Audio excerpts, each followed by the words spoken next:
दास म्हणता माते कशाचे भय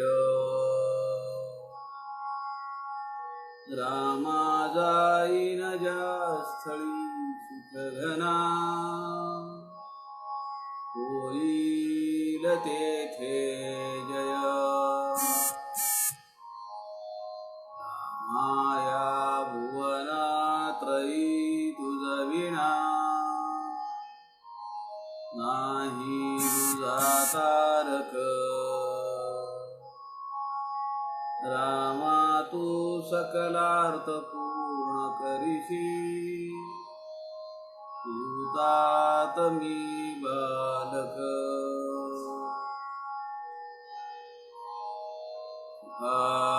सारिखे पूर्ण वैराग्य याचे वसिष्ठापरी ज्ञान योगेश्वराचे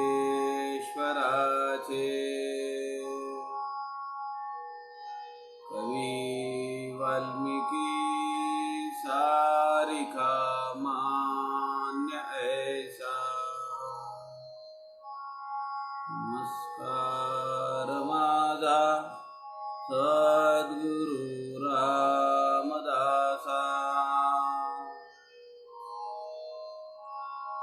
मला वाटते अंतरी त्वा वसावे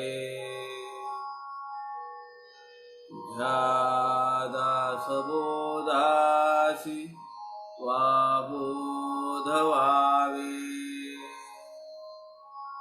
अपत्यापरी पाजवी प्रेमरसा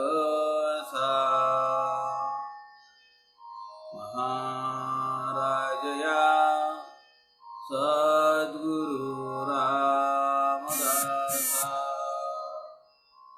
जय जय रघुवीर समर्थ सब संतन की जय।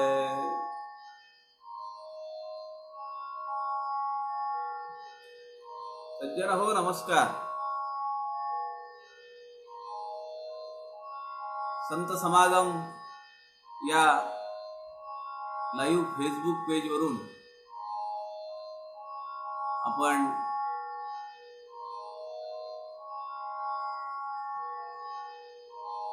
समर्थ रामदासांच्या ग्रंथराज दासबोध या ग्रंथातील समासांचं चिंतन करतो आहोत, त्यांचा अभ्यास करतो आहोत।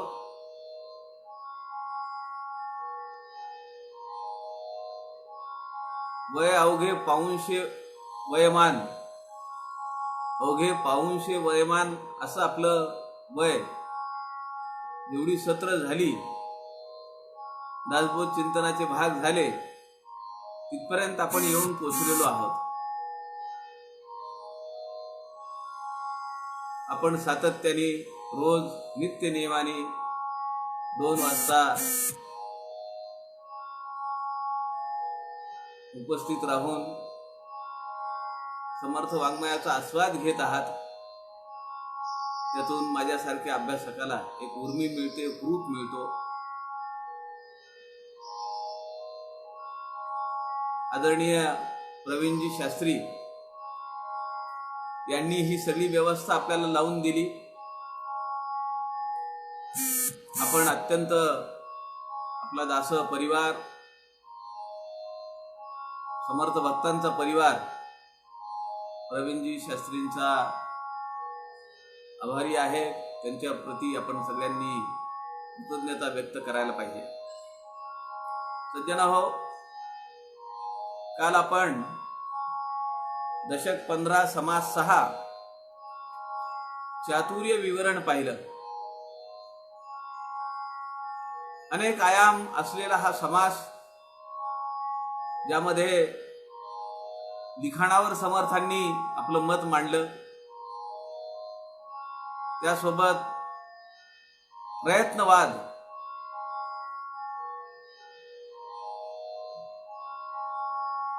त्याला समर्थांनी प्रकर्षाने पुढे आणलं.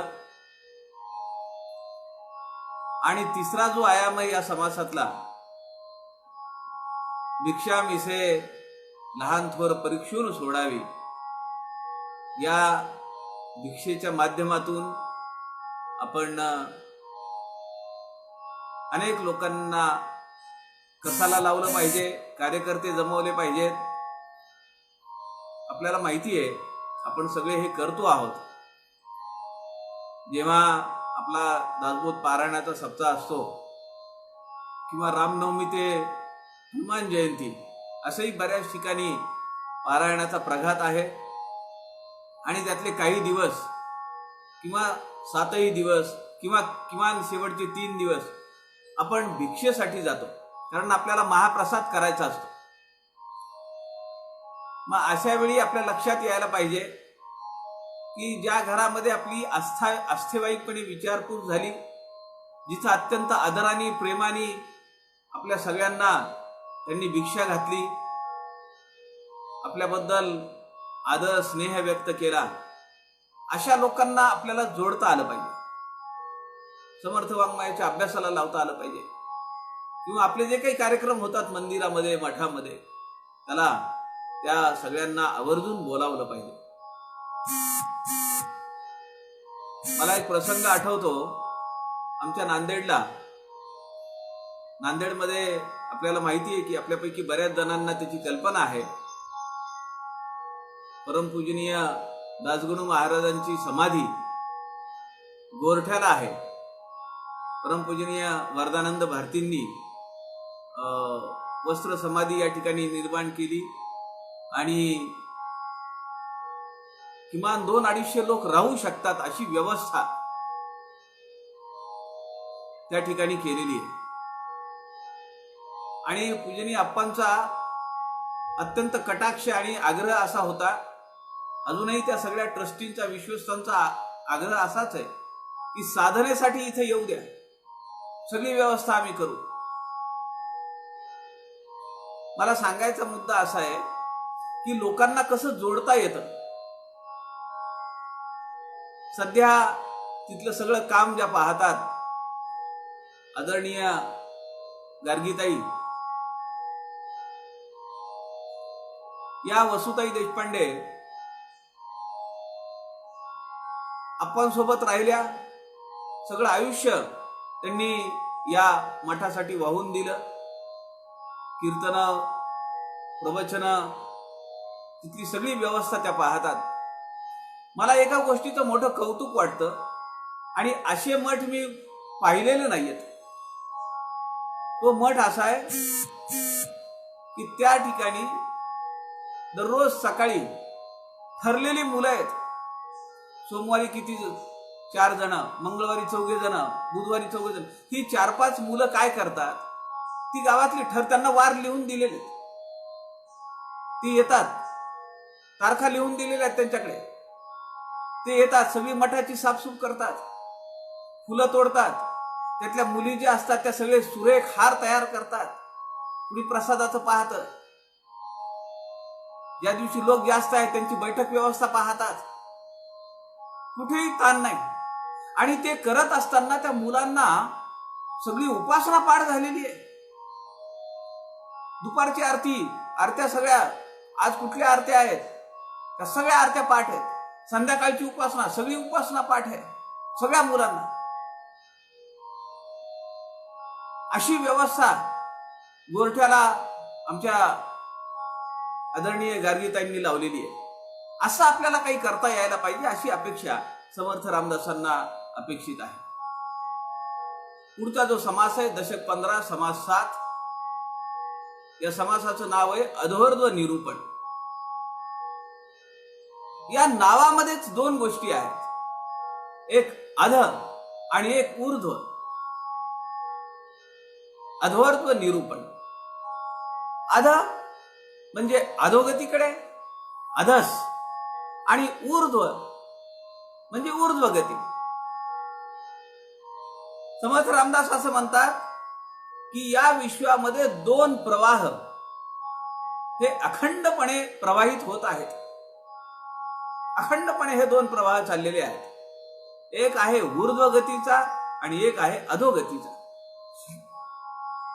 हा अधस प्रवाह जो आहे खाली येणारा, तो अतिसूक्ष्म, सूक्ष्म आणि स्थूल अशा पद्धतीनं येतो. खरं तर हे जे दोन्ही प्रवाह आहेत, दोन्ही प्रवास जे आहेत, हे प्रवास अंतरात्म्याचे आहेत. एक वरून खाली येतो आहे. वासनेमुळे तो स्थूळाकडे येतो. अंतरात्मा जो आहे तर तो वासनेमध्ये स्थूळाकडे येतो, कारण त्याशिवाय त्याला जन्म घेता येत नाही.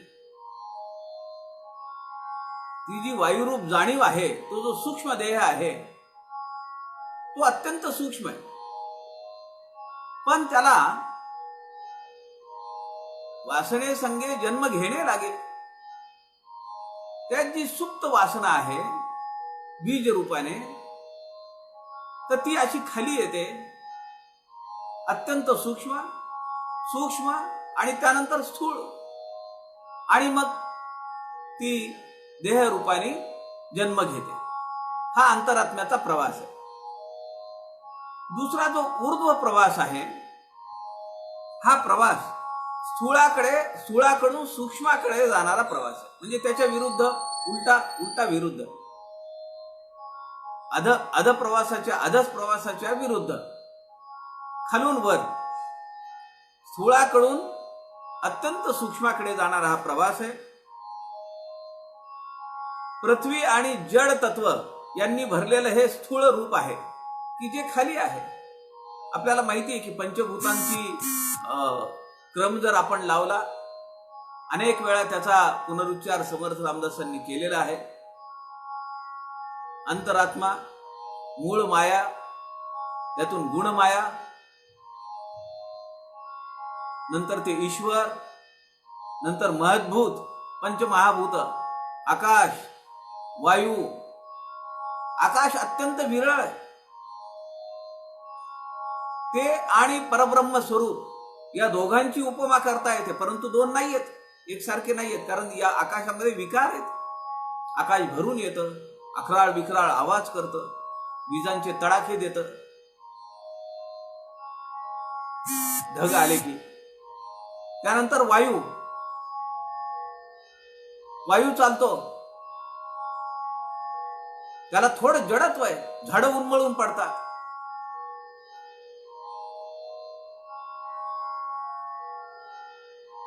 या दोन्ही प्रवाहाचं वर्णन आपण पाहतो आहोत. प्रवृत्ती चाले अधोमुखे, निवृत्ती चाले ऊर्ध्वमुखे. माणसाचा अंतरंग कसा आहे किंवा विचारांचा प्रवाह कसा आहे, कायम बहिर्मुख आहे. स्थूळांमध्ये रमणं त्याला जास्त आवडतं. पण हीच वृत्ती जेव्हा अंतर्मुख होते, अंतर्मुख झालेली वृत्ती ही ऊर्ध्वमुखी बनून पुढे चालते आणि ती सूक्ष्माकडे प्रवास करू लागते. असा ऊर्ध्वगतीने जाणारा जीव जो आहे, हा जीवात्मा परब्रह्माशी तदाकार होऊ शकतो. समर्थांनी त्याचं विवरण केलेलं आहे. समर्थ म्हणतात, जीवदशेमध्ये अनेक वासनांचे विकार आणि त्यांचे तरंग उमटत राहतात. आणि त्याला समर्थ रामदासांनी या समासामध्ये वेलीचं रूपक दिलंय, वेलीचा दृष्टांत दिलाय. वेल वाळतो, पाणी पडलं का पुन्हा वाढतो. वासनांचं बीजारोपण झालं, वासना त्याला मिळाल्या की पुन्हा जन्म घेतो. जीवात्म्याची अवस्था अशीच आहे. आणि जे जीवात्मे किंवा जे साधना करत ऊर्ध्वमुख झालेले जे अंतरात्मे असतात, यांना आपण संत असं म्हणतो. आणि हे संत ऊर्ध्वमुख झालेले असतात. त्यांच्या सगळ्या चित्तवृत्ती निर्वासन झालेले असतात, निवृत्त झालेले असतात ते सगळ्या वासनांमधून. आणि त्यांची जाणीव ही व्यापक झालेली असते. त्यामुळे जात, पंथ, पक्ष, सगळ्या गोष्टींना, धर्म, या सगळ्या गोष्टींच्या परे त्यांचा विचार असतो. त्यांना ही हर्डल्स किंवा हे अडथळे कुठेही निर्माण होत नाही. जीव एखादा संकटात सापडलेला आहे, त्याला सोडवण्यासाठी हे संत कुठूनही कुठे जातात. आपल्याला माहिती आहे, अनेक संतांचे चमत्कार किंवा समर्थ संतांच्या जीवनामधल्या अनेक प्रसंगातून आपण पाहिलेले. संत गजानन महाराजांच्या जीवनातले प्रसंग असतील, साईबाबांच्या जीवनातले प्रसंग असतील, समर्थांच्या चरित्रातले प्रसंग असतील, आपल्या शिष्यासाठी जो कळवळून तळमळून आपल्याला अर्थतेने प्रार्थना करतो आहे, त्याच्यासाठी ते पाहिजे तिथं पाहिजे त्या अवस्थेत जातात. म्हणून समर्थ म्हणतात, नीच योनीमध्ये सुद्धा भगवंत अवतार घेतो आपल्या भक्तासाठी, त्याला सहाय्य करण्यासाठी. क्रमांक 23 आणि 25 मध्ये समर्थ रामदासांनी वैयक्तिक स्वार्थामध्ये अडकलेल्या व्यक्तीचं चित्रण फार मार्मिक पद्धतीने केलेलं आहे या समासामध्ये. आपल्या स्वार्थामध्ये, स्वार्थाच्या दलदलीत अडकलेला हा माणूस, त्याला इतरांचं काहीच पडलेलं नाहीये. आजच्या परिस्थितीमध्ये अशी घटना आहे की नाही, असे कित्येक जण आहेत. म्हणजे आता सध्याची इंडस्ट्री काय आहे, सध्याच्या या कोरोनाच्या युगामध्ये केवळ मेडिकल इंडस्ट्री जोरात आहे. वैद्यक विभाग, त्यातमध्ये डॉक्टर्स आले, मेडिकल स्टोअर्स आले. ते सगळे जीवावर उदार होऊन बहुतांश लोक समाज शरण वृत्तीनं, माणुसकीच्या नात्यातून आपले प्रयत्न, आपल्या पराकाष्ठा करतायत. पण या सौजन्याला, या माणुसकीला काळीमा फासणारेही काही जण आहेत. आलाय का पेशंट, मग त्याला उकळ. एका इन्शुरन्स कंपनीची जाहिरात आता आली आहे. त्यांनी लिहिलंय, त्यांचे हप्ते दिलेत त्यांनी. महिन्याला 830 रुपये भरले, 1000 भरले, 1200 भरले, 2000 भरले, तर त्याचा इन्शुरन्स किती आहे? तुम्हालाच नव्हे तर समजा उदाहरण धरून चला की कोरोनामुळे एखाद्याला संसर्ग झाला, त्याच्यापासून ज्याला संसर्ग झालेला असेल त्याला सुद्धा कव्हरेज आहे. मला त्या सगळ्यात महत्वाचं काय वाटलं त्या जाहिरातीमध्ये, म्हणजे काय मानसिकता आहे, विकृत मानसिकता आहे. चित्र असं दाखवलंय, एक डॉक्टर उभे आहेत आणि एक नर्स उभी आहे. डॉक्टर आणि नर्स त्या दोघांनी हातामध्ये पेशंटला धरले, एकाने पाय धरलेत, एकाने डोकं धरलं, आणि ते त्याला पिळलेलं दाखवलंय आणि खाली नोटांचा पाऊस पडतोय असं दाखवलं.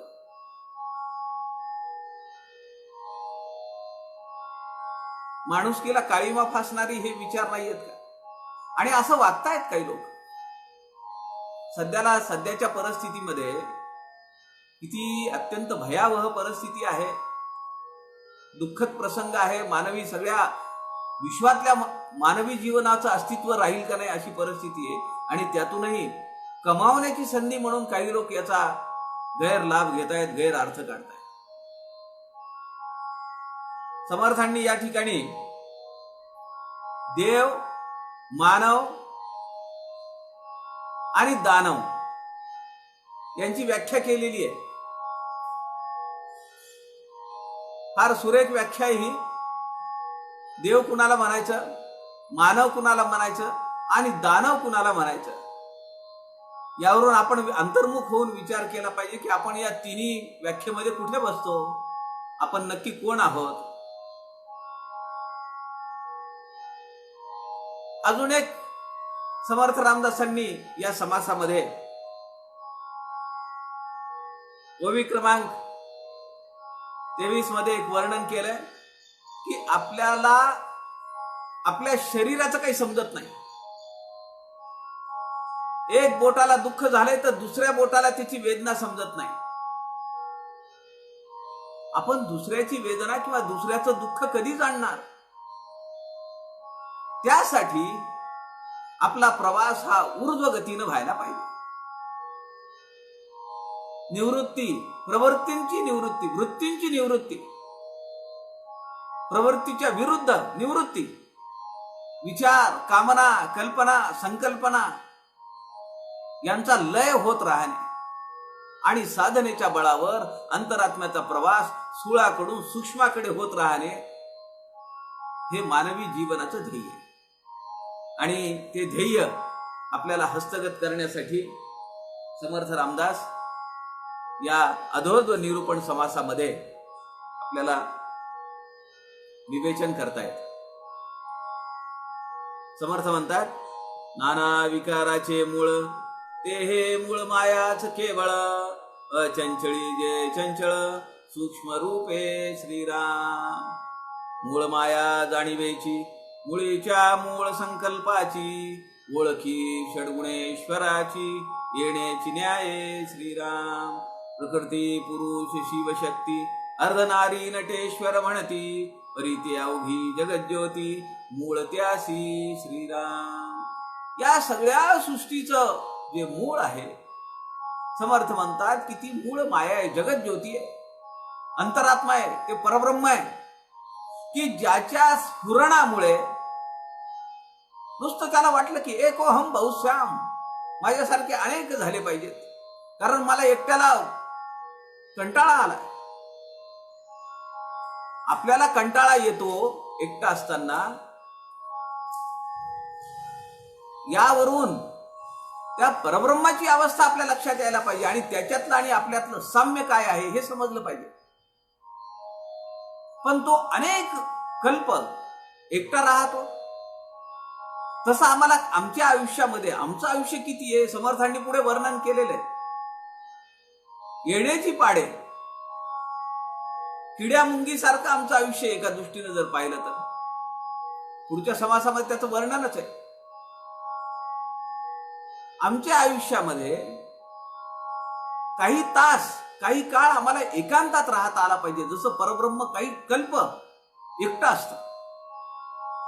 मग अनेक वर्ष, अनेक कल्प एकटा असल्यानंतर मग त्याला वाटतं की माझ्यासोबत कुणीतरी पाहिजे.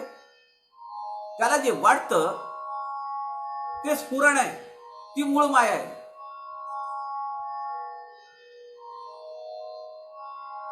आणि मग ती पुढे सगळा विकास करते. समर्थ म्हणताय, नाना विकाराचे मूळ ते हे मूळ मायाच केवळ, अचंचळी जे चंचळ सूक्ष्म रूपे. अचंचळ परब्रह्म आहे, त्यामध्ये अत्यंत सूक्ष्म रूपाने हे चंचलत्व आहे, ते दिसत नाही.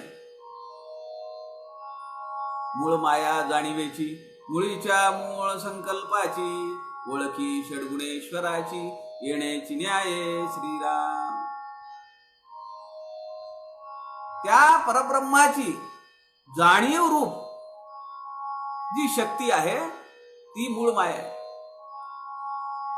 प्रकृती पुरुष किंवा शिवशक्ती ही नावं दिलेली आहे समर्थांनी या ठिकाणी.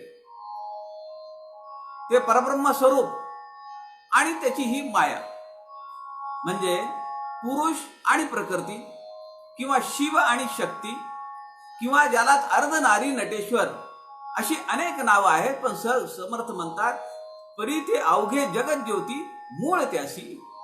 या सगळ्या जगज्योती, या सगळ्या ह्याचं जे मूळ आहे तर ती जगज्योती आहे, ती अंतरात्मा आहे. तो संकल्पाचे जे चलन तेची वायोचे लक्षण, वायो आणि त्रिगुण आणि पंचभूते श्रीराम. त्यानंतर मग कणसाचा पोटरा जसा मोकळा व्हावा त्याप्रमाणे वायू, वायूमध्ये तो सूक्ष्म बीजानी असलेला ती वासना आहे, सूक्ष्म देह, वासना रूप. समर्थ म्हणतात तेच वायूचे लक्षण. वायू आणि त्रिगुण आणि पंचभूते.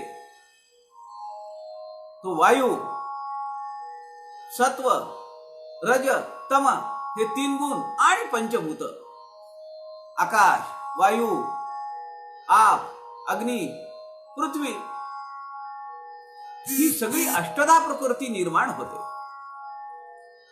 पाहता कोणी एक वेल, त्याच्या मुळे असती खोल, पत्रे पुष्पे फळे केवळ मुळाच पासी श्रीराम. खरंय का हो हे? पानं फुलं फळं ही त्या मुळाजवळ असतात का ठेवलेली? यातला अर्थ आपल्याला घेता आला पाहिजे. जे बीज आहे त्या बीजातून हा सगळा वृक्ष होऊन अंकुरतो. म्हणजे या सगळ्या गोष्टी त्यात असतात. माझ्या हातून एखादं भयानक वाईट कृत्य निर्माण झालं, लोक काय म्हणतील? अहो, दासबोधावर सांगणारा माणूस आहे हा, दासबोधाचा अभ्यास करणारा माणूस आहे हा, त्याच्या हातून कसं काय झालं? कधी तर आम्हाला वाटलं नाही. पण या सगळ्या ज्या वृत्ती आहे या सूक्ष्म रूपाने अंतःकरणामध्ये वास करून असतात. आज आपण म्हणतो कोरोना संसर्ग होण्याची शक्यता लहान मुलांमध्ये आणि वृद्धांमध्ये किंवा विशेषतः ज्यांना ब्लड प्रेशर आहे, ज्यांना शुगर आहे, अशा लोकांना त्याची संसर्ग होण्याची शक्यता जास्त आहे. काय शक्यता जास्त आहे? कारण त्यांची प्रतिकारशक्ती कमी आहे. बाहेरून जर एखादं संकट आलं तर त्या संकटाला हा देह बळी पडतो, लवकर बळी पडतो ऍज कम्पेअर्ड टू अदर्स. जर अगोदरच काही रोगांनी ग्रस्त झालेलं शरीर असेल किंवा वय कमी आहे, प्रतिकार शक्ती डेव्हलप झालेली नाही अजून, किंवा जे वृद्ध आहेत त्यांची प्रतिकार शक्ती कमी झालेली आहे, अशा दोघांनाही त्याला कोरोना विषाणूला अटॅक करायला आणि आपल्या पकडीखाली घ्यायला हा देह सहजासहजी उपलब्ध होतो. ते आहे तिथंच. असे अनेक जंतू आपल्या पोटामध्ये आहेत ना, आपल्या जठरामध्ये, आपल्या आतडीमध्ये अनेक जंतू आहेत, पण ते सुप्त रूपात आहेत, त्यांचं काही चालत नाही. ज्या दिवशी आपली प्रतिकारशक्ती कमी होईल, ज्या दिवशी एखादा असाध्य आजार झालेला असेल, ते पण डोकं वर काढतात, ते त्यांचे प्रताप दाखवायला चालू करतात. तसं समर्थ म्हणताय, पाहता कोणी एक वेल, कोणताही वेल घ्या, मानवी जीवन हा वेल रूपाने चालेला आहे. त्याला कुठेतरी बीजांकुर आहे. पुढच्या पिंडोत्पत्ती निरूपण या समासामध्ये समर्थांनी सांगितले, भूमी आणि पाणी एकत्र आले की त्या बीजाला अंकुर फुटतो. तसं वासनांचा प्रभाव वाढला आणि परिस्थिती अनुकूल झाली की त्या उफाळून येतात. मग त्यातून अतिरेकी कारवाई सुद्धा होऊ शकते, भयानक गोष्ट घडू शकते. याही वेगळे नाना रंग, आकार विकार तरंग, नाना स्वाद अंतरंग, मुळामध्ये श्रीराम. हे सगळे जे घडतं हे त्या मुळामध्ये घडतंय असं समर्थ म्हणताय. त्या बीजरूपाने जिथं असते त्याच्यामधून सगळे हे घडत असतं. त्याची मूळ फोडून पाहता काहीच नाही वाटे आता, पुढे वाढता वाढता दिसो लागे श्रीराम. आज एखादं बी लावलेलं आहे आणि उगी दररोज उकरून काढून बघायचं, अंकुर आला का नाही, अंकुर आला का नाही, वाढेल का ते? किंवा एखादं बी घेतलं आणि याच्यामध्ये मला बघायचंय खोड आहे का, फांद्या आहेत का, पानं आहेत का, फुलं आहेत का, फळ आहे का, काही सापडणार नाही. त्याला अनुकूल परिस्थिती मिळाली तर ते पुढे प्रफुल्लित होऊ शकतं, वाढतं. कड्यावरी वेल निघाला, अधोमुखे बळे चालिला, थापावून पुढे आला भूमंडळी श्रीराम. एखाद्या कड्यावर समर्थ सांगताय, एखाद्या बुरुजावर, एखाद्या भिंतीवर वेल येतो, कुणी लावलेला असतो का तो? मागे आपण पाहिलं की सिमेंट कॉन्क्रीटची बिल्डिंग आहे, पण त्या बिल्डिंगवर आपल्याला एखादं पिंपळाचं झाड, उंबराचं झाड आलेलं दिसतं का? कुणी लावलंय का ते झाड? तसा मानवी जीवनातला हा जो वासनेचं जे बीज आहे, हे बीज जेव्हा अनुकूल परिस्थिती निर्माण होतीये, सुप्त रूपाने वासना आहेत त्या. माणूस मरतो आणि त्या ज्या मडक्याला छिद्र पाडण्यासाठी तो जो हाशमा वापरला जातो, दगड, तो दगड 14 दिवस कपड्यामध्ये बांधून ठेवलेला असतो. आमची संस्कृती काय सांगते की तोपर्यंत तो जीव, तो जीवात्मा जो आहे तर तो असा विहरत असतो. तो पाहतो की मला अजून राहिले ना, मला हे भोगायचे, मला ते भोगायचे, माझी ही वासना राहिली, माझी ती कामना राहिली. मग तो देह शोधतो. कारण त्या घटाकाशाला आपण चिदाकाश रूपामध्ये आणण्यासाठी तो दगड वापरलेला आहे. त्याला हाशमा म्हणतात. समर्थ म्हणतात, कड्यावरी वेल निघाला, अधोमुखे बळे चालला. तो वाढतोय, असा जोरात वाढतो. फापावून पुढे आला भूमंडळी. वासनांच्या तरंगांनी तो उफाळून पुढे येतो. तैसी मूळ माया जाण, पंचभूते आणि त्रिगुण, मुळी आहेत हे प्रमाण, प्रत्यय जाणावे श्रीराम. अखंड वेल पुढे वाढला, नाना विकारी शोभला, विकारांचा विकार झाला, असंभाव्य श्रीराम. मग आता तो जो देह स्थूळ रूपाने जन्म घेतो, तो पुढे अनेक परीघ निर्माण करतो.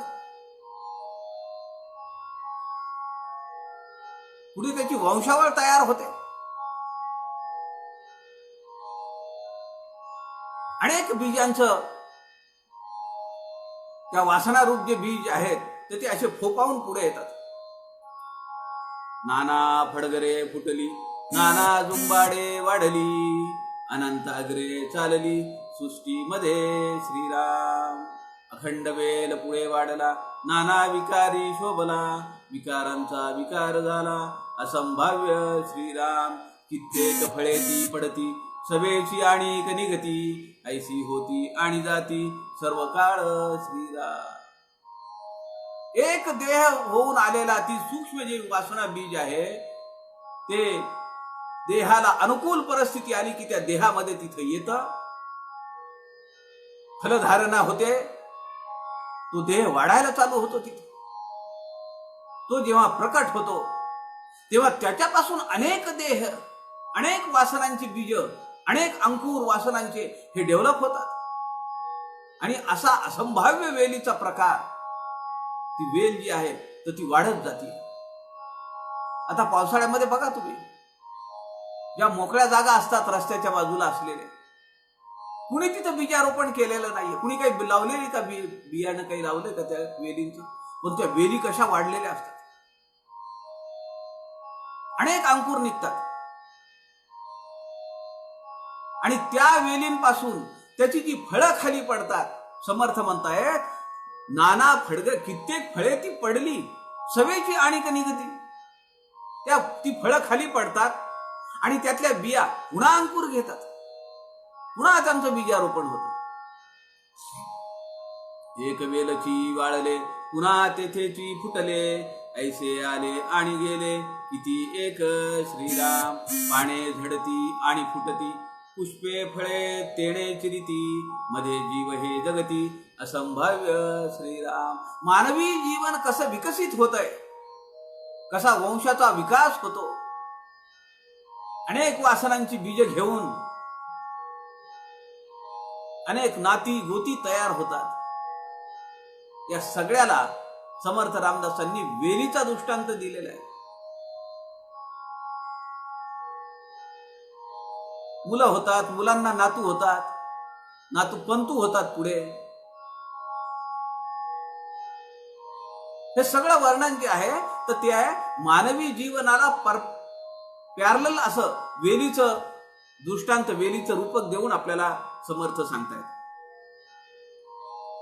अवघा वेलची करपतो, मुळापासून पुन्हा होतो, ऐसा अवघा विचार जो तो, प्रत्यक्ष जाणावा श्रीराम. वेल करपल्यासारखा वाटतो, जळून जातो.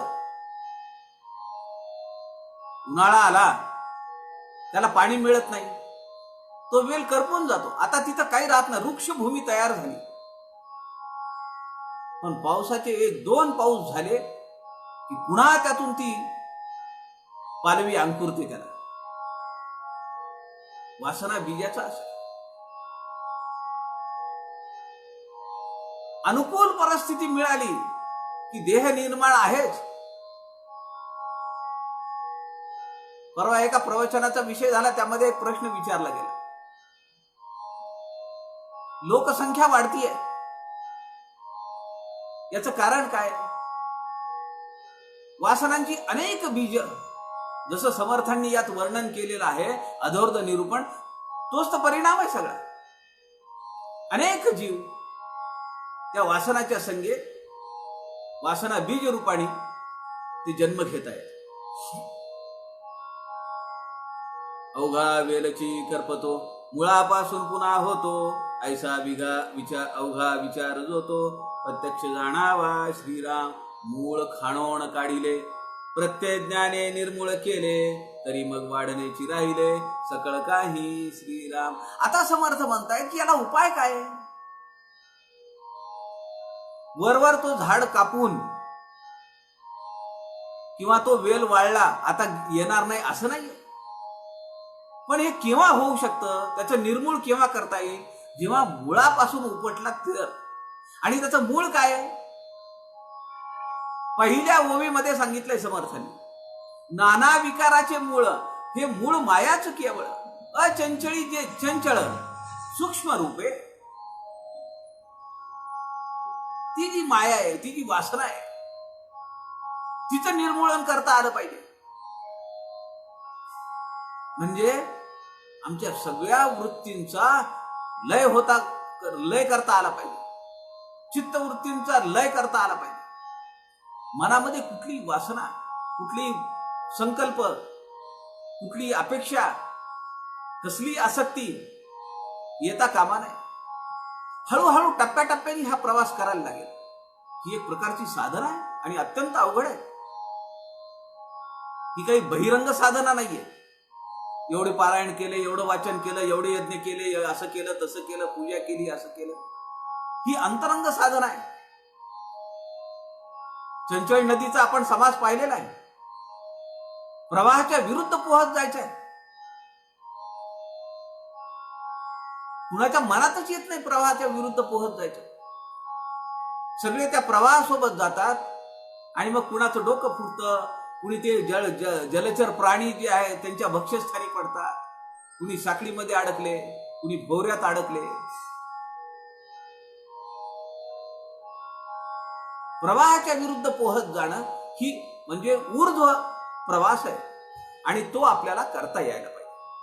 अपेक्षा आहे समर्थांना. आणि समर्थ पुढे असं म्हणतात, मूळ खानोन काढले, प्रत्यय ज्ञाने निर्मूळ केले. आत्मज्ञान, प्रत्ययाचं ज्ञान, प्रचितीचं ज्ञान, स्वस्वरूपाचं ज्ञान, मी नक्की कोण आहे, माझी अवस्था काय, मी आलो कुठून,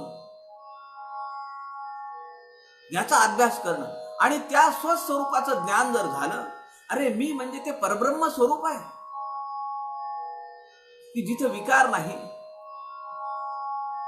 जिथं रंग नाही, रूप नाही, आकार नाही, असं ते माझं स्वरूप आहे की जे या सृष्टीच्या अगोदर होतं, सृष्टी असतानाही आहे आणि सृष्टीच्या प्रलयानंतरही ते अबाधित राहणार आहे.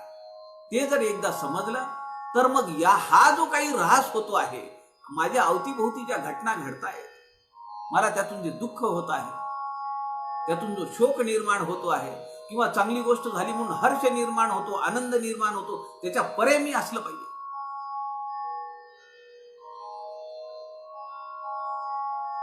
आणि हे कुणाला जमतं? जे संत महात्मे झाले, जे महानुभाव झाले, त्यांना जमतं.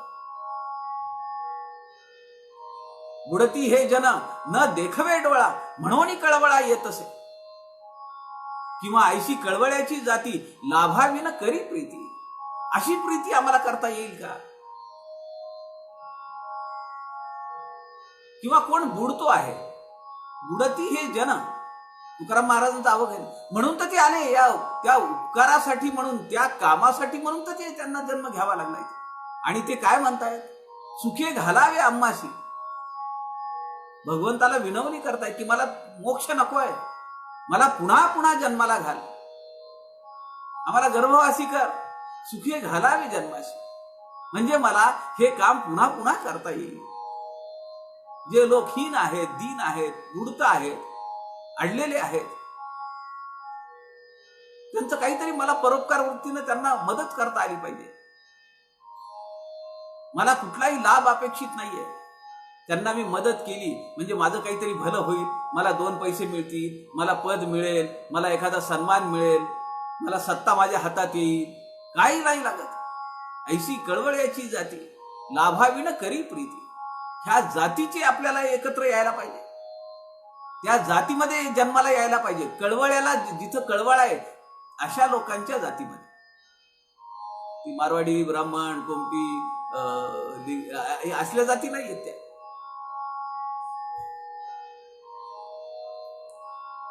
मुळी बीज शेवटी बीज मध्ये जळरूप बीज, ऐसा हा स्वभाव सहज विस्तारला श्रीराम.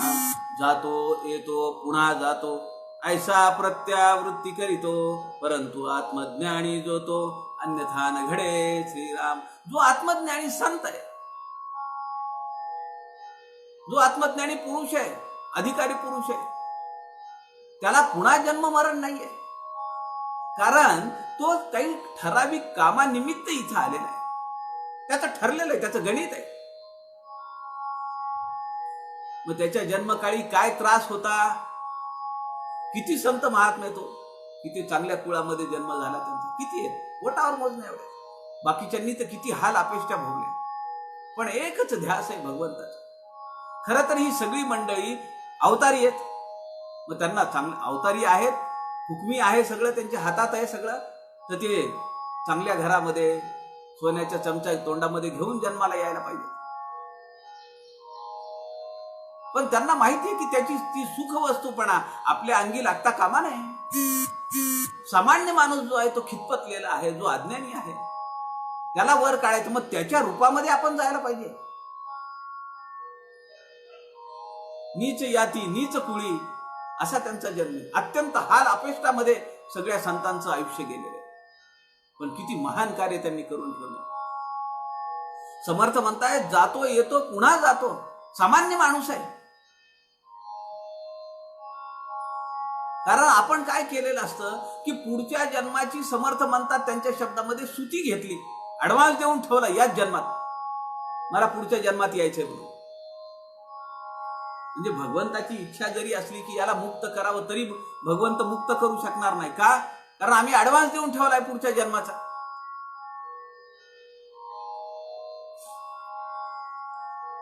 जातो येतो पुन्हा जातो, ऐसा प्रत्यावृत्ती करीतो. अनेक आवृत्ती. एक नमस्कार लिहिण्याची पद्धत आहे,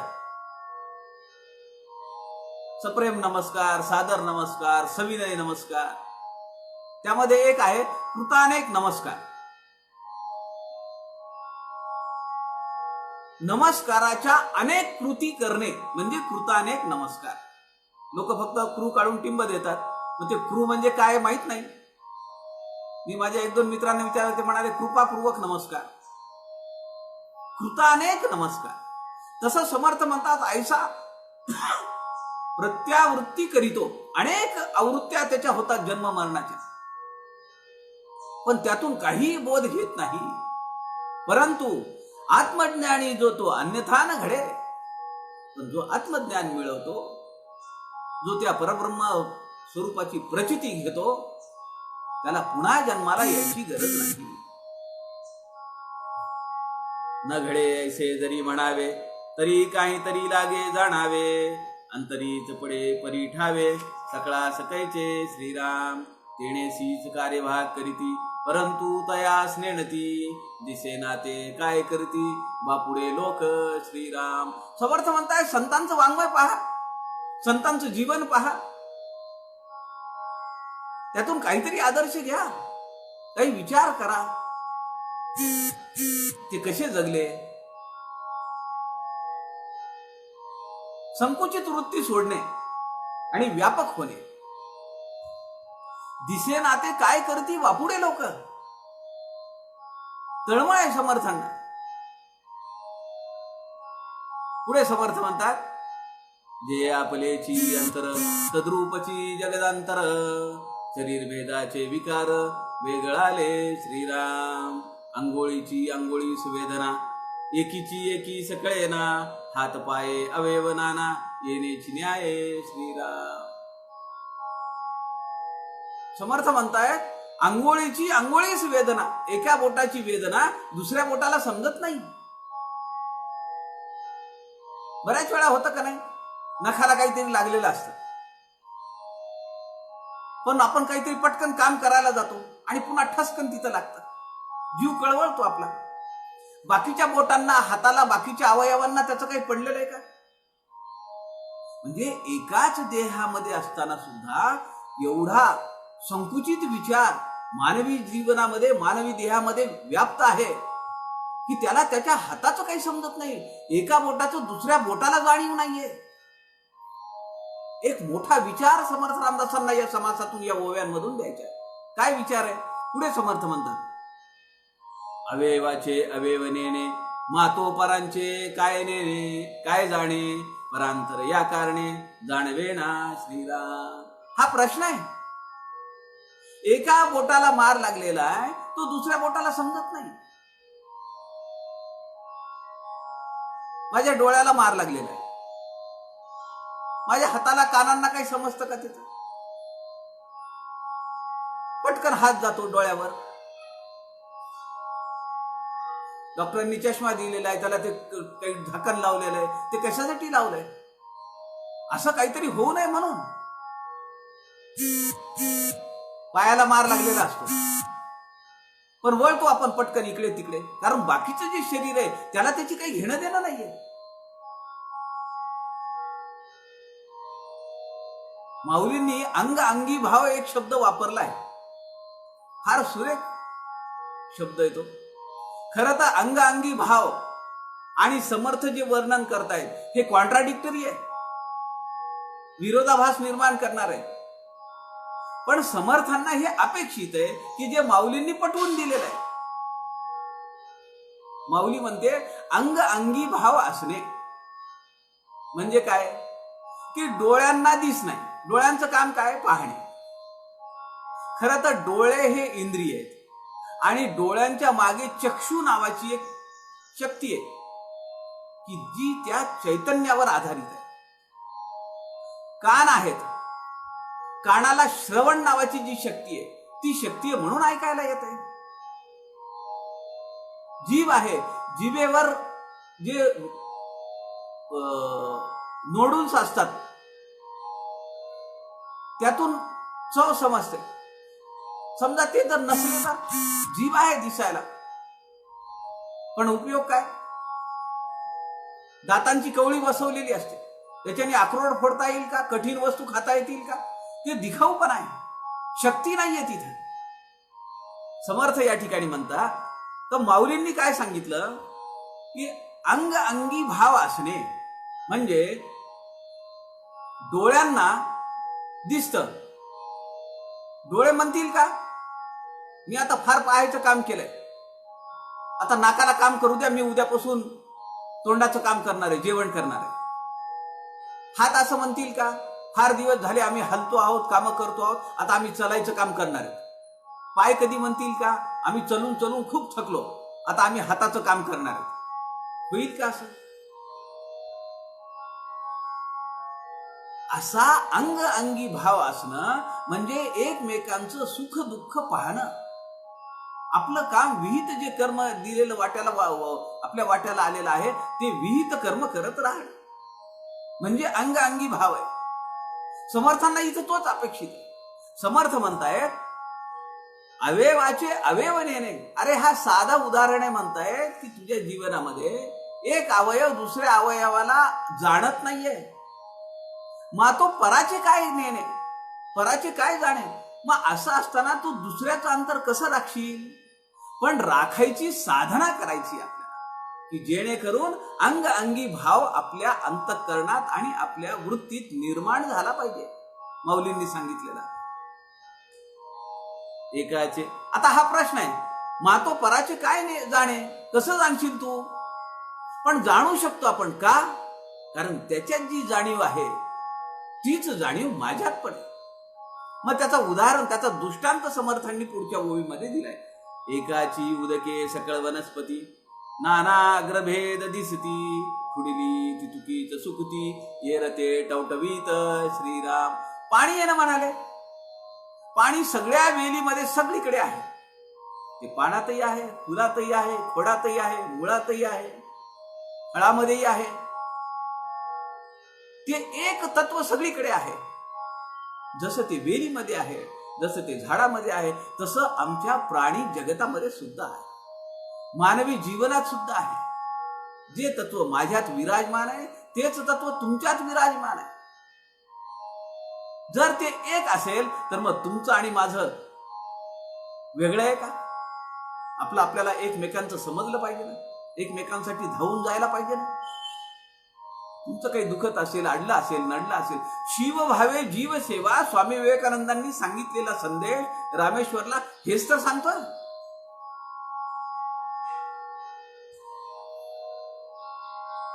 पुढे समर्थ म्हणतात, देखोण ऐकोण जाणती, शहाणे अंतर परीक्षिती, धूर्तते अवघेच समजती, गुप्त रूपे श्रीराम. तो बहुतांचे पालन करी, तो बहुतांचे अंतर विवरी, धूर्तपणे ठाऊके करी, सकळ काही श्रीराम. इथं परत लोकसंग्रह आलेला आहे. आपण पाहतो आहोत 11व्या दशकापासून समर्थांचा दासबोध एकदम बदललाय. म्हणजे विषय काही वेळा गहन आहे, ब्रह्ममायेचा विषय, अधोर्ध निरूपणासारखा विषय, आध्यात्मिक विषय, मानवी वृत्तींचा लय करत आपल्या चित्तवृत्ती रोखील आपला प्रवास कसा ऊर्ध्वगामी झाला पाहिजे. परब्रह्माची तदाकारता, त्याची प्रचिती घेतली पाहिजे, त्याची प्राप्ती करून घ्यायची. पण अशा या गहन विषयामध्ये सुद्धा समर्थ समाजकारण आणि समाज शरण वृत्तीचा संघटक ज्ञानी पुरुष अपेक्षित आहे समर्थ रामदासांना. म्हणून समर्थ म्हणतात, देखोन ऐकोन जाणती, शहाणे अंतर परीक्षिती. जे शहाणे आहेत ते सगळ्यांचं अंतःकरण परीक्षा करतात, जाणतात. आधी मनोगत पाहती, मग विश्वास धरिती, प्राणी मात्र येणे रीती, वर्तत आहे श्रीराम. त्याचं अंतःकरण शोधतात, त्याचं काय कमी नकोय ते बघतात. आणि अशा माणसाला आपला करायचा, त्याचं दुःख दूर करायचं, त्याचं दुःख वाटून घ्यायचं, त्याला सुख कसं होईल ते पाहायचं, आणि मग त्याला आपल्या संप्रदायामध्ये ओढायचं, त्याला आपलंसं करायचं. तो जाईल का दुसरीकडे? त्याला माहिती आहे की माझ्या पडत्या काळामध्ये यांनी मला मदतीचा हात दिलेला आहे, यांनी माझ्या मनावर हळुवार फुंकर मारलेली आहे. माझं शरीर आणि मन तप्त झालं होतं दुःखाने, शोकाने, पण यांनी येऊन माझं सांत्वन केलं. बरं, मला हवं नको ते बघितलं, मला काही गरज पडली त्या वस्तूंची मला मदत केली, 4 गोष्टी मला सांगितल्या सांत्वनपर, माझं दुःख त्यामुळे हलकं झालं. पुढे समर्थ म्हणताय, आपलेच आपणा स्मरेना, बोलिले ते आठवेना, उठती अनंत कल्पना, ठाऊक्या कैचे श्रीराम. ऐसे हे चंचल चक्र, काही नीट काही वक्र, झाला रंक अथवा शक्र, तरी स्मरणा स्मरणे श्रीराम. अत्यंत गरीब माणूस असू द्या, भिकारी असू द्या, नाही राजा असू द्या, पण या सगळ्या भावना ज्या आहेत या सगळ्या भावनांमधून त्याला जावंच लागतं. ऐसे हे चंचल चक्र, हे जे चक्र आहे या चक्रामधून कुणीही सुटलेला नाहीये. आता पुढच्या ओळीमध्ये देव दानव मानवाच्या व्याख्या समर्थ सांगताय, फार सुरेख ओवी आहे. स्मरण म्हणजे देव, विस्मरण म्हणजे दानव, स्मरण विस्मरणे मानव, वर्तती आता श्रीराम. म्हणून देवी आणि दानवी, संपत्ती द्विधा जाणावी, प्रचित मानसी आणावी, विवेके सहित श्रीराम. विवेक केला पाहिजे, सारासार विवेक. काय सत्य आहे, काय असत्य आहे, काय सार आहे, काय असार आहे. समर्थ म्हणताय, स्मरण म्हणजे देव, तो देव पुरुष आहे. कोण? ज्याला परब्रह्माचं अखंड स्मरण आहे असा. तो राहतोय, जगतोय माणसाप्रमाणे. पण त्याचं अनुसंधान कुठे आहे? परब्रह्माशी तदाकार आहे तो. देहो प्रारब्धावरी टाकीला. जगायचं जगेल, प्रारब्धाप्रमाणे जगेल, पण देहामध्ये अडकलेला नाहीये, अशी त्याची अवस्था आहे. आणि त्याचं अखंड स्मरण काय? त्या परब्रह्माशी स्मरण, त्याचं अखंड अनुसंधान आहे. त्याला देव म्हणलेलं आहे समर्थ रामदास आहे. देव माणूस आहे तो. विस्मरण म्हणजे दानव. त्या भगवंताचं विस्मरण ज्या क्षणी होईल तो दानव होईल, राक्षस. स्मरण विस्मरणे मानव. अडचण आली, कोरोनाची भीती वाटायला लागली की आम्ही जप चालू केला, आम्ही ज्ञानेश्वरी वाचायला चालू केली, आम्ही दासबोध वाचायला चालू केला. ती 6 महिन्याखाली अवस्था काय होती हो? वेळ नव्हता, 5 मिनिट वेळ नव्हता आमच्याकडे. काय परिस्थिती आली? स्मरण आणि विस्मरण. कठीण परिस्थिती आली, भगवंताचं स्मरण. देवा मला वाचव, तुला मी हे करीन, तुला मी ते देईन. आपला स्वभाव लालची आहे, तसा देवाला लालची करून ठेवायचं. स्मरण विस्मरणे मानव वर्तती आता, म्हणून देवी आणि दानवी संपत्ती द्विधा जाणावी. गीतेतील अर्थशास्त्र ते सांगितलंय समर्थांनी या ठिकाणी. असुरी संपत्ती त्याचा संदर्भ आहे 16वा अध्याय. विवेके विवेक जाणावा, आत्म्याने आत्मा ओळखावा, नेत्रे नेत्रेची पाहावा, दर्पणीचा श्रीराम. मरण पुढे पुढे आहेत, बऱ्याच ओव्या आहेत, समर्थांनी सगळं वर्णन केलेलं आहे. विवेके विवेक जाणावा, आत्म्याने आत्मा ओळखावा, नेत्रे नेत्रेची पाहावा, दर्पणीचा. आरशासमोर उभं राहिल्यानंतर आरशातलं प्रतिबिंब परक्याचं आहे आणि मी वेगळा आहे असं वाटतं का आपल्याला? तसं समाजातल्या सगळ्या अंतरात्म्यांकडे पाहताना आपला भाव असला की तोही एक जीव आहे, माझ्यासारखाच आहे. आपण पाहिलं केदार परांजपेंच्या आईने जे वर्णन केलेलं आहे मातोश्रींनी, कोरोना मनाची आंघोळ, त्यात त्यांनी म्हणलं की लोकांनी, मुलांच्या सुनबाईच्या मित्रमैत्रिणींनी योजना लावली. नाश्ता कोण देईल, दुपारचं जेवण कोण देईल, संध्याकाळचं जेवणाचा डबा कोण देईल. ही व्यापक जाणीव झाल्याचं उदाहरण आहे. आणि काही जणांची जाणीव संकुचित पण झाली. त्यांच्या घरातला कचरा आणू नका असं त्या कचरेवाल्यांना त्यांनी सूचना दिल्या काही लोकांनी. म्हणजे माणसातला अंतर पहा तुम्ही. त्यांच्या घरामध्ये करण्याची अवस्था नाहीये, आजारी लोक आहेत, मग आपण नेऊन द्यायला पाहिजे. 2-3 टिफिन नेऊन दिला, पण एकाच वेळी सगळ्यांचे 2-3 टिफिन आले तर अन्नाची नासाडी नको. म्हणून त्यांच्या मित्रांनी मैत्रिणींनी वेळापत्रक नेमलं.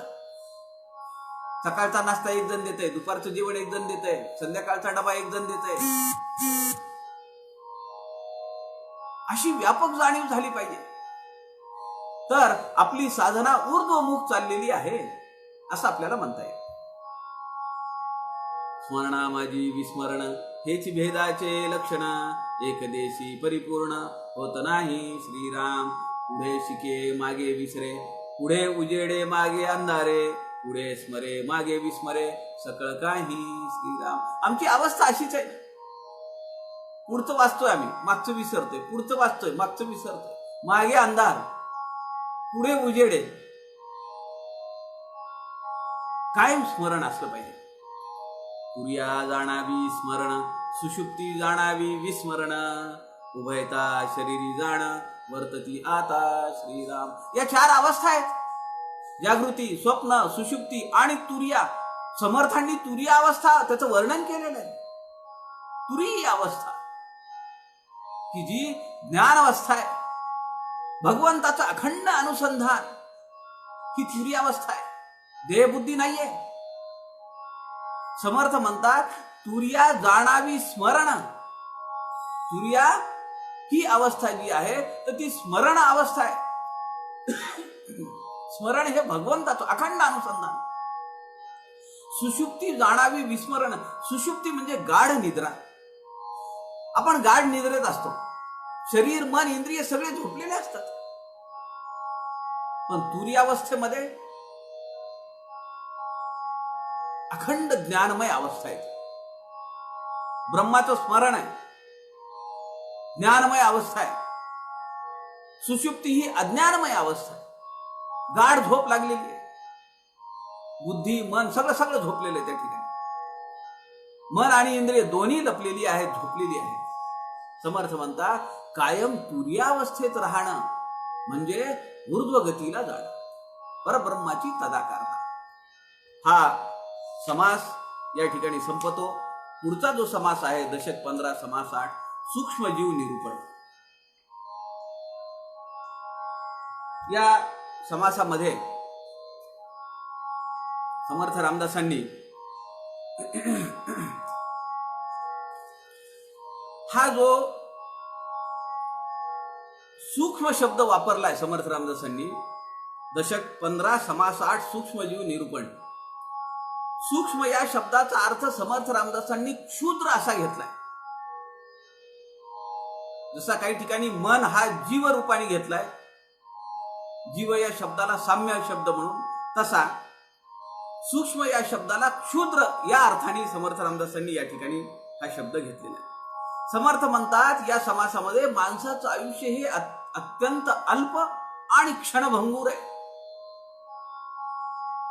काल मी एकाशी चर्चा करत होतो आणि ते गृहस्थ मला सांगत होते की डोंबिवलीची गोष्ट आहे. माणसाचं आयुष्य किती अल्पजीवी आहे, किती क्षणभंगूर आहे. डोंबिवलीला गृहस्थ राहतात, ते दोघं नवरा बायको, त्यांची मुलं मुली सगळी बाहेर आहेत. इथं कुणीच नाहीये. त्या दोघांना ऍडमिट केलं, तब्येत बिघडली म्हणून. कोविड-19 टेस्ट केली, निगेटिव्ह आली. आज निगेटिव्ह आली. परवाच्या दिवशी ते निजधामी गेले. हॉस्पिटलनी कळवलं की दुपारी एक्सपायर झालेत आणि संध्याकाळी निरोपही पाठवला. अंत्यविधी करण्यात आलेले आहेत. ते जे यजमान आहेत त्यांचं असं झालं, त्यांच्या ज्या पत्नी आहेत त्या ऍडमिट आहेत, आयसीयू मध्ये ऍडमिट आहेत. मुलगा मुलगी परदेशात आहेत, येऊ शकत नाहीत. मुलगा येणार आहे, तो म्हणला वडील गेले तर गेले, किमान आईचं तरी दर्शन होईल. पण दर्शन होऊ शकेल का या परिस्थितीत? तो इथं आला तर हे पॉझिटिव्ह आलेले असल्यामुळे बिल्डिंग सील झालेली आहे, बंद केली आहे, सगळी बिल्डिंग सील केली आहे. त्या मुलाला असं वाटलं की आपल्या सासूरवाडीला जावं, त्यांचा बंगला आहे स्वतंत्र, पण त्या बंगल्यांची कॉलनी आहे, सगळे गर्भ श्रीमंत आहेत. त्या बंगल्यांची कॉलनी आहे. त्या कॉलनीवाल्यांनी सांगितलं की बंगला जरी स्वतंत्र असला तरी अमेरिकेतून आणि न्यूयॉर्क मधून त्यातल्या त्यात माणूस येतोय, तुमचा जावई येतोय, इथं नका घेऊ त्यांना. कुठे जायचं त्या मुलांनी? अहो, ज्या आपल्या वडिलांना ऍडमिट केलेलं आहे आणि 4 दिवसामध्ये वडील गेले म्हणून फोन येतो आणि लगेच संध्याकाळी त्यांचे क्रियाकर्म सुद्धा झालं. किती भयानक आहे आणि किती गौड बंगाल आहे, किती गूढ आहे ह्याच्या पाठीमागे. आज 1,00,000-1.5 लाख रुपये पेन्शन पोटी येते त्यांना. काय करायचा आहे तो पैसा सांगा तुम्ही? मानवी जीवन अत्यंत अल्प आहे आणि क्षणभंगूर आहे, याची प्रचिती आपण सध्या घेत आहोत. पण विकृत मानसिकता अशा लोकांची आहे. आपण सुरुवातीला त्याचं वर्णन केलेलं आहे. समर्थ या ठिकाणी सांगताय की साधे किडे जे असतात त्यांचं आयुष्य किती आहे, बरं ते मरून जातात, त्याच्याबद्दल कुणाला खंत आहे का? आज अशी अवस्था माणसाची झालेली आहे. काही देशांमध्ये कोल्ड स्टोरेज मध्ये ठेवायला जागा नाहीये. एवढा खच पडलाय प्रेतांचा. ही वस्तुस्थिती आहे. किड्यांसारखं माणसं मारतायत. याचं वर्णन समर्थांनी या सूक्ष्मजीव निरूपणामध्ये केलेलं आहे. आपण किती यकश्चित जीव आहे आपला, आणि त्या जीवासाठी काय आटापिटा करतो आपण. सगळं आयुष्य पालतं घालतो भगवंताला बाजूला ठेवून. त्याचं स्मरण आम्हाला कधीच होत नाही.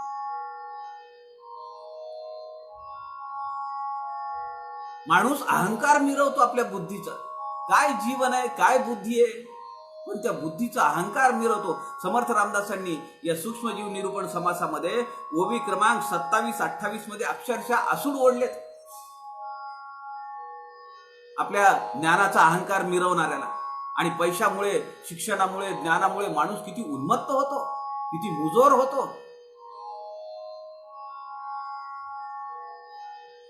ओवी क्रमांक 35 ते 40 मध्ये नरदेहाचं नश्वरत्व आणि मिथ्यत्व समर्थ रामदासांनी या समासामध्ये सांगितले. हा समासही आपण पाहूया. वेळ थोडा कमी पडेल. आपण हा समास मुळातून वाचला पाहिजे. मी या समासातल्या काही विचारबिंदू आपल्या समोर ठेवलेले आहेत. आपण जर हा समास मुळातून वाचला, सगळ्या ओव्या वाचल्या, तर तुम्हाला ते जास्त साकल्याने किंवा ते त्याचा अर्थ तो विषद करून तुमच्या मनाला घेता येईल. समर्थ म्हणतात, रेणू होऊन सूक्ष्म किडे त्यांचे आयुष्य निपटची थोडे, युक्ती बुद्धी तेनेची पाडे तयामध्ये श्रीराम. अणु रेणू ज्याला आपण म्हणतो, असं आयुष्य काही किड्यांचं. असे अनेक जीवाणू आहेत, अनेक बॅक्टेरिया आहेत, अनेक विषाणू आहेत, अनेक व्हायरस आहेत. त्यांचं आयुष्य किती आहे आपण पाहिलंय ना. आता किती संशोधन पुढे आलं. तांब्यावर कोरोना किती वेळ राहतो, कपड्यावर किती वेळ राहतो, जमिनीवर पडला तर किती वेळ राहतो, अन्नावर किती वेळ राहतो, माणसाच्या हातावर किती वेळ राहतो. समर्थ म्हणतायत त्यांचे आयुष्य निपटची थोडे, अत्यंत थोडं आहे. काही तासांचं आहे माणसाचं आयुष्य, काही वर्षांचं आहे. पण काही प्राणी या पृथ्वीवर आहेत की जे शेकडो वर्ष जगतात. ऐसे नाना जीव असती पाहो जाताना दिसती, अंतकरण पंचकाची स्थिती तेथेही आहे श्रीराम. प्रत्येक जीवामध्ये अंतकरण पंचक आहे. असे असंख्य जीव आहेत. 84 लक्ष जीव योनी आहेत. चत्वार खणी, अंड, जारज, स्वेदज, खेचर, भूचर, वनचर, जळचर. त्यापुरते त्यांचे ज्ञान विषये इंद्रिये समान, सूक्ष्म शरीरे विवरोण पाहतो कोण श्रीराम. पण यांचा अभ्यास कोण करतो? ते प्रयोगशाळेमध्येच होतंय तेवढं. काय शिक्षण चालू असतं तेव्हा पुन्हा विचारच नाही आमच्याकडे, वेळच नाही आम्हाला. त्यास मुंगी महाथोर नेणो चालीला कुंजर, मुंगी स्मृताचा पूर ऐसे बोलती श्रीराम. काय दृष्टांत दिलाय समर्थांनी.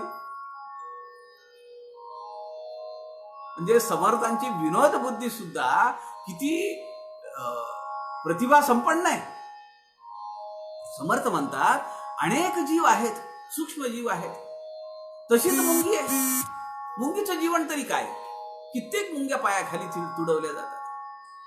त्यास मुंगी महाथोर अशा कित्येक जीव आहेत की ज्यांना मुंगीचं जीवन किंवा मुंगीचं जे शरीर आहे ते प्रचंड आहे त्या जीवांच्या समोर. आणि आहे का नाही तसं? विषाणू किंवा जीवाणूंच्या समोर मुंगी खूप मोठी आहे, महाकाय प्राणी आहे. की जसं मुंगीला हत्ती महाकाय प्राणी आहे. समर्थ म्हणतात त्यास मुंगी महाथोर नेणो चालीला कुंजर. हत्ती चाला जसा महाकाय प्राणी आहे, शेजारून हत्ती चालला, मुंगी तो अवाक होऊन बघतच बसेल. किंवा तिची पाहण्याची दृष्टी तरी आहे का तेवढी की त्या हत्तीचं सगळं शरीर ती पाहू शकेल? शक्य नाहीये. मुंगी स्मृताचा पूर ऐसे बोलती. मुंगीला एखाद्याने लघवी केली, लघुशंका केली तर त्याला त्याचा पूर आहे, पूर आला का बाई असं म्हणेल ती. कारण तिचं आयुष्य, तिचं जीव, तिचं शरीर किती छोट आहे.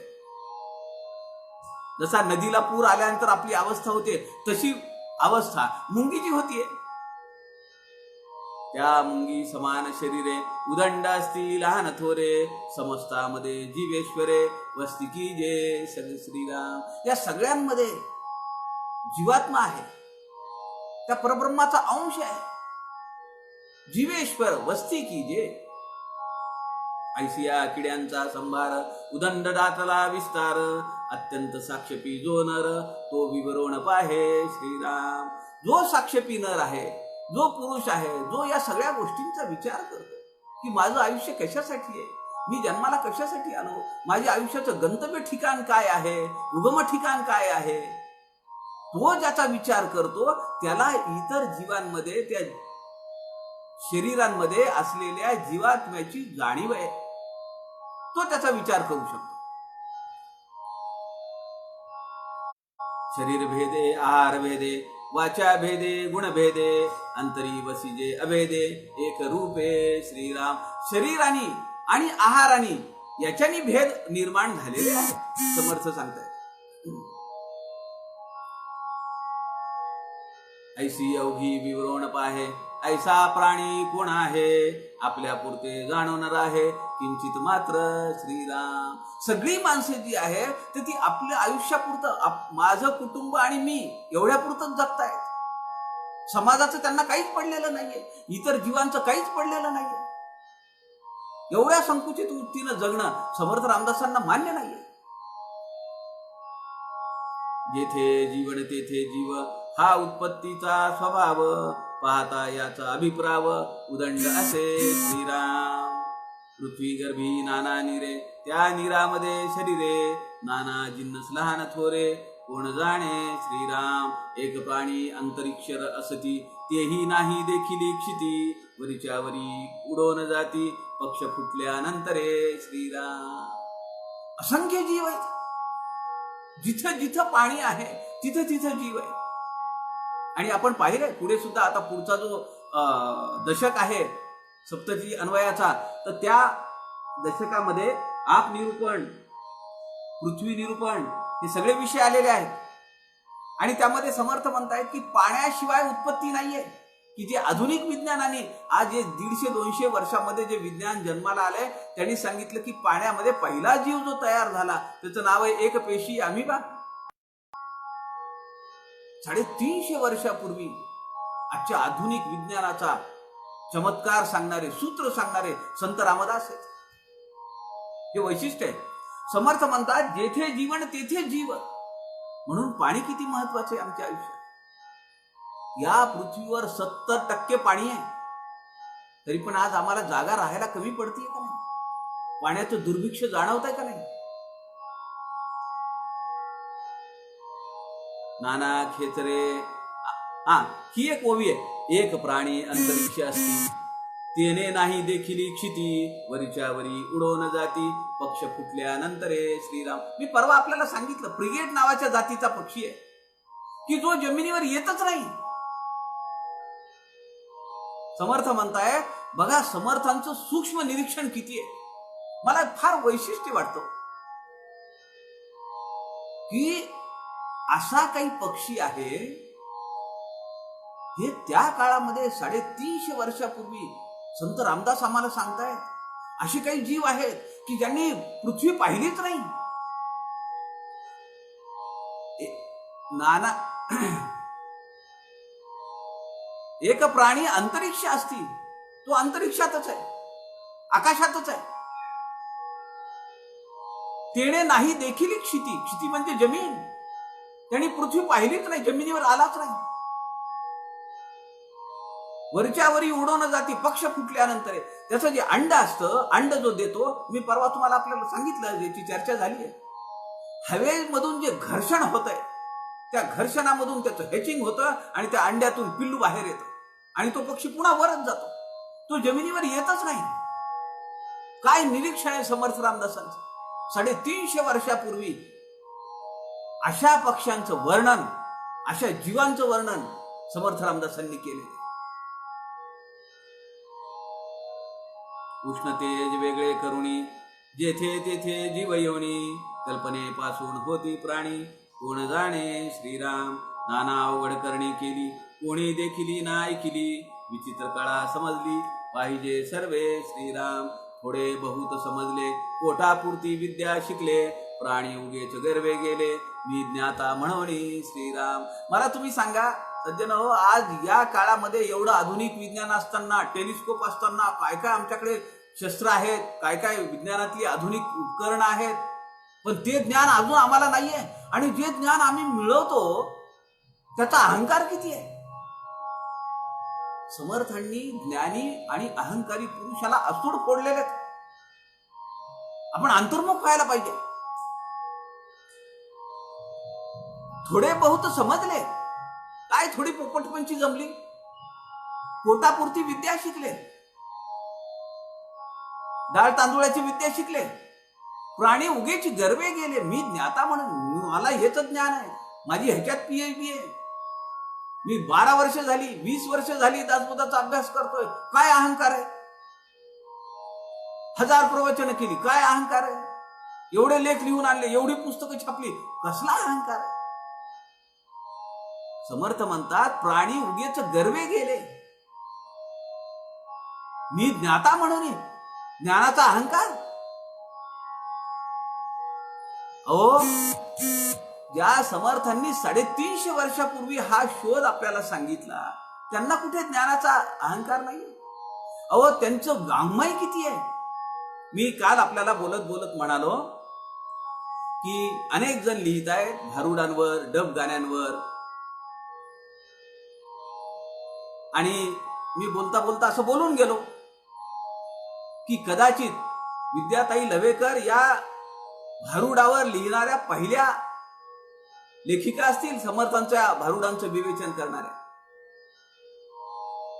पण मला अलकाताईंनी आज सकाळी सांगितलं, त्यांनी मला व्हिडिओ कॉल केला आणि त्यांच्या घरातली सगळी ग्रंथ संपदा मला दाखवली.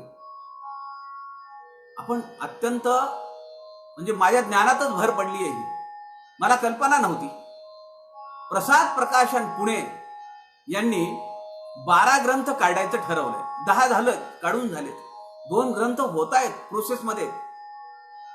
समर्थांचं समग्र वाङ्मय सार्थ अर्थासहित आहे.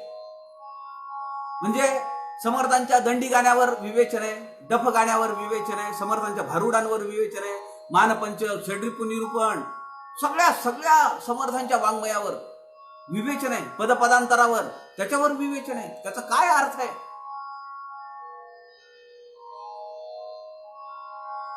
हे सगळं प्रसाद प्रकाशन पुणे यांना मी आज सकाळी बोललोय आणि मी त्यांना पत्र लिहिणार आहे की आमचे अनेक समर्थ भक्त आहेत की ज्यांना हे ग्रंथ पाहिजेत. त्याची किंमत किती होतीये, माझ्या हिशोबाने 4-5 हजार ती किंमत होईल, 5-1 हजारपर्यंत जाऊ शकतं ते. परंतु अर्थासहित, म्हणजे माझ्या 20 वर्षाच्या काळामध्ये समर्थ वाङ्मयाचं, समर्थांचं चरित्राचा अभ्यास करतोय, मी पहिल्यांदा हे सगळं पाहतो. किती लोकांनी अभ्यास करून ठेवलाय आणि आम्ही काय 4 पुस्तकं नाही शिकली, 2 डिग्र्या नाही मिळवल्या. काय त्याचा दिमाग आहे. पत्रद्वारा दासबोध अभ्यास झालं, मनोबोध विशारद झालं, गीतेच्या परीक्षा झाल्या, एकनाथी भागवताच्या परीक्षा झाल्या, गाथांच्या परीक्षा झाल्या. अरे याच्यातही अहंकार का. मला मोठं आश्चर्य वाटतं लोक जेव्हा बोलतात ना माझ्याशी, दासबोध सखोल अभ्यासला प्रवेश घ्यायचा आहे. आम्ही विचारतो पत्रद्वारा दासबोध अभ्यास कधी झालं. नाही, पत्रद्वारा नाही झालं, पण माझं मनोबोध झालेलं आहे, माझं समर्थबोध झालंय, मी ह्याच्या परीक्षा दिल्या, मी त्याच्या परीक्षा दिल्या. अहंकार आहे. समर्थ म्हणतात अहंकार असता कामा नये. अहो, 350 वर्षापूर्वी या पक्षाचा किंवा अशा जीवांचा अभ्यास करणारे समर्थ रामदास आम्हाला उदाहरणं देत आहेत आणि सगळा दासबोध लिहिल्यानंतर म्हणतायत की याला करता कोण नाहीये, ही सगळी दाशरथी रामाची कृपा आहे. कवित्वची काय मानुषाचे, ऐशा अप्रमाण बोलण्याचे काय घ्यावे. हा सगळा ग्रंथ जो आहे ही दाशरथी रामाची वचनं आहेत, माझं काही कर्तृत्व नाहीये. एवढा नम्र भाव समर्थ आपल्याकडे घेतात. काही ओव्या मी त्यावर विवेचन करणं अवघड आहे, कारण खूप आता वेळही होत आलाय आणि समास आपल्याला हा आपण संपूया. परंतु माझी विनंती आहे आपल्या सगळ्यांना की आपण हा समास आज संध्याकाळी एक एक ओवी त्याच्या अर्थासहित वाचली पाहिजे. आणि समर्थांच्या मी जे काही म्हणालो आपण चर्चा करूया. प्रकाशनला मी लिहितो, त्यांच्याशी चर्चा करतो आणि आपली जर तयारी असेल तर आपण त्यांच्याकडनं हे खंड मागून घेऊ. अत्यंत मोठा वारसा आपल्या सोबत असला पाहिजे आपल्या जीवनात. मी म्हणतो की बाकीचं काय नाही मिळालं तर हरकत नाही, पण हे जे 10 ग्रंथ आहेत ते आपल्या घरामध्ये ग्रंथ असले पाहिजे. समर्थांचं हस्ताक्षर आपल्या घरामध्ये असलं पाहिजे. समर्थ वाग्देवता मंदिर आणि जे रामायण छापायचं ठरवलेलं आहे ते 3 खंड तयार आहेत. हे सगळं आपल्या घरात असलं पाहिजे. हीच आपली संपत्ती आहे. खरं सांगतो तुम्हाला, काही लागत नाही दुसरं आपल्याला, आणि कशाचा अहंकार सुद्धा असू नये. समर्थ म्हणतात, आपल्या देहातील न कळे माते अवघे कैचे कळे, लोक होती उतावळे अल्पज्ञाने श्रीराम. बघा मागच्या समासामध्ये समर्थ काय म्हणतायत, आंघोळीची आंघोळीच वेदना, अवयवाचे अवयव नेणे. अरे तुला एका अवयवाचं दुसऱ्या अवयवाला समजत नाहीये तुझ्या. समर्थ या समासामध्ये तसंच रिपीट करतायत, आपल्या देहातील न कळे मग ते अवघे कैचे कळे, लोक होती उतावळे अल्पज्ञाने. काय थोडाफार दिवाचा ज्ञानाचा प्रकाश पडला का त्याच्यात त्याची उड्या मारायला चालू करतो. अल्पज्ञान, आणि त्याचं मोठेपण मिरवतो सगळीकडे. माते समर्थ आपल्या देहातील न कळे, उद्या काय होणार आहे, माझ्या शरीरामध्ये पोटामध्ये किती किडे आहेत, किती जंतू आहेत हे मला माहिती नाही, कोणती व्याधी मला आहे हे मला समजत नाही. आणि माते अवघे, अरे मग ते बाकीच्यांचं तुला कसं समजेल. म्हणून समर्थ म्हणतात जाणीव व्यापक केली पाहिजे, साधना केली पाहिजे, अखंड अनुसंधान परब्रह्माशी असलं पाहिजे. अणुरेणायसे जिनस त्यांचे आम्ही विराट पुरुष, आमचे उदंडची आयुष्य त्यांच्या हिशेवे श्रीराम. जे सुरुवातीला सांगितलं की जे सूक्ष्म किडे आहेत त्यांचं आयुष्य काय हो. अहो पाकळ्या त्या पावसाळ्यामध्ये येतात आणि त्या दिव्यावर झडप घालतात. किती आयुष्य हो त्यांचं त्या पाकळ्यांचं, काही तासांचं आयुष्य, काही तास. ते पंख झडून पडतात आणि पाकळी खरी पडते, ती आळी होऊन मरते. त्यांच्या कंपॅरिझननी आपलं आयुष्य खूप मोठं आहे. मग आपल्या आयुष्यात येऊन आपण काय करायचं, ज्ञानाचा अहंकार बाळगायचा, संकुचित वृत्ती ठेवून मी आणि माझं कुटुंब एवढ्यामध्ये लिप्त होऊन जीव आयुष्य असंच व्यर्थ घालवायचं. धन्य परमेश्वराची करणी, अनुमाने नांत करणी, उगीच अहंता पापिणी, वेढा लावी श्रीराम. अहंता सांडून विवरणे, कित्येक देवाचे करणे, पाहता मनुष्याचे जिणे, थोडे आहे श्रीराम. माहिती नाही किती दिवस आहे, किती वर्ष आहे. मग या क्षणापासून आम्ही समर्थांना, रामाला आळवायला चालू करायला पाहिजे का नाही, कारण तोच आमचा तारण आहे. ते माझं खरं स्वरूप आहे. तिथंच मला शांती मिळेल, तिथंच मला शाश्वत सुख मिळेल. हे समजायला नको. थोडे जिने अर्धपुडी काया, फार सुरेख दृष्टांत आहे. नाही मला त्याच्यावर फार विषेद करता येणार. थोडे जिने अर्धपुडी काया, गर्व करती रडाया, शरीर अवघे पडाया, वेळ नाही श्रीराम. सध्याची परिस्थिती आहे का नाही माहिती नाहीये. आज माणूस बोलतो आहे, तो उद्या पॉझिटिव्ह निघतो, निघाल्याबरोबर ऍडमिट व्हावं लागतं, संबंध संपला. तिची काय पोझिशन आहे, काय त्रास होतोय काही समजत नाही. आणि तो गेल्यानंतर त्याच्या देहाला बघायची सुद्धा व्यवस्था नाहीये. किती भयानक आहे. समर्थ म्हणतात अर्धपुडी, थोडे जिने अर्धपुडी काय. अरे आयुष्य किती आहे, अर्धा श्वास मध्ये जाईल बाहेर येईल माहिती नाही. क्षणभंगूर आहे. अर्धपुडी काय, श्वास मध्ये घेतलेला बाहेर जाईल का बाहेर गेलेला श्वास पुन्हा घेऊ शकतो याची गॅरंटी नाही आपल्याकडे. गर्व करती रडाया, शरीर अवघे पडाया, वेळ नाही श्रीराम. कुशीळ ठाई जन्मले आणि कुशीळ रसेची वाढले, यास म्हणती थोरले कोण्या हिशेवे श्रीराम. या ओव्या वाचत असताना आपल्याला ते 4 समाज जे सगुण परीक्षा अ ब कड जे समर्थांनी लिहिले त्याची आठवण होते का नाही? कुशीळ ठाई जन्मले. कुठे जन्म झाला हो? अत्यंत अपवित्र अशा ठिकाणी. कुशीळ रसेची वाढले. समर्थांनी सांगितलंय रजस्वलेचा जो विटाळ त्याचा आळवण झाला गोळ. विज्ञान तेच सांगतं ना. त्या गर्भाशयाला त्या बीजाचं फलन होण्यासाठी आणि त्याचा वाढ होण्यासाठी तिथं रक्त पुरवठा होतो. आणि ते जर नाही झालं तर तेच ऋतू आला म्हणून महिन्यानंतर बाहेर पडतं. अमंगल आहे. अशा ठिकाणी देहाची उत्पत्ती होते आणि अशा अमंगल रसानेच ते वाढतं. या समंती थोरले कोण्या हिशेवे श्रीराम. कुशीळ आणि क्षणभंगुर अखंड व्यथा चिंता तूर. लोक उगेच म्हणती थोर वेडपणे श्रीराम. अशा अमंगल ठाई जन्मला, अमंगल रसानी वाढला आणि पुन्हा जन्म झाल्यानंतर पुन्हा चिंता तूर. भगवंताचं विस्मरण आहे. क्षणभंगुर अखंड व्यथा चिंता तूर. लोक उगीच म्हणती थोर वेडपणे. काया माया दो दिशांची आदी अंती अवघीची. झाका तापा करून उगीची थोरी वदाविती श्रीराम. काया माया दो दिशांची. आज माणूस गेला त्याच्याबद्दल रडापड होते. गर्व राही रडाया समर्थवर म्हणताय. गर्व करती रडाया. छाती पिटून लोक रडतात. किती वेळ आहे? वरदानंद भारतींनी सांगितलेला प्रसंग आपल्याला माहितीये. ते जाणवं गेलेल्या बायकोच्या कपाळा कुंकवाला लाव. आई सांगतीये का? तर लग्न लवकर जमेल दुसरं. काया माया दो दिवसांची आदी अंती अवघीची. जन्माच्या अगोदर, जन्म झाल्यानंतर किंवा शेवटी. छी छी छी छी. सरका बाजूला, सरका बाजूला. हात लावू नका, पाहू नका. त्याची प्रचिती घेतोय ना आपण आता.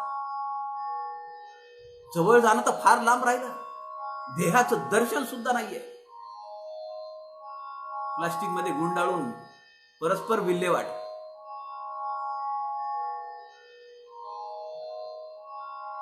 झाकिले तरी उपंडर पडे. दुर्गंधी सुटे जिकडे तिकडे. जो कोणी विवेके पवाडे तोची धन्य श्रीराम. म्हणून समर्थ म्हणतात की या देहाची आसक्ती करण्यात अर्थ नाहीये. हा जन्माच्या अगोदर, जन्म झाल्यानंतर आणि मृत्यूनंतरही अपवित्र आहे, नाशिवंत आहे, दुर्गंधी सुटते. झाकातापा करून जरी ठेवलं तरी वास सुटतो. लोक म्हणतात अहो झाला ना वेळ, उचला आता, विनाकारण दुसऱ्यांना त्रास नको. इतर आजारांनी गेला तरी, आणि कोरोनानी गेला म्हणल्यानंतर तर प्रश्नच नाही, घरी आणायचा प्रश्नच नाही. उगेची कायसे तंडावे, मोडा हंतेचे पुंडावे. विवेक देवास धुंडावे, हे उत्तमोत्तम श्रीराम. म्हणून समर्थ म्हणतात जयांतरी भगवंत अचर राहिला निवांत. तो स्वभावे जो बोलत ते ब्रह्मनिरूपण श्रीराम. परब्रह्माशी तदाकारता असणं. उगेची कायसा तंडावे. आता कशासाठी तंडायचंय? कशासाठी भांडणं करायची आहे? कशासाठी माझं, कशासाठी तुझं, कशासाठी हे वेदावे करायचे? मोडा अहंतेचे पुंडावे. सगळा अहंकार, पुंड म्हणजे मोठा शिरजोर, पुंडावे. मोडा अहंतेचे पुंडावे. अहंकार कसा आहे? उद्दाम आहे, मुजोर आहे, उन्मत्त आहे. त्याचा समूळ काटा काढा. विवेके देवास धुंडावे, हे उत्तमोत्तम.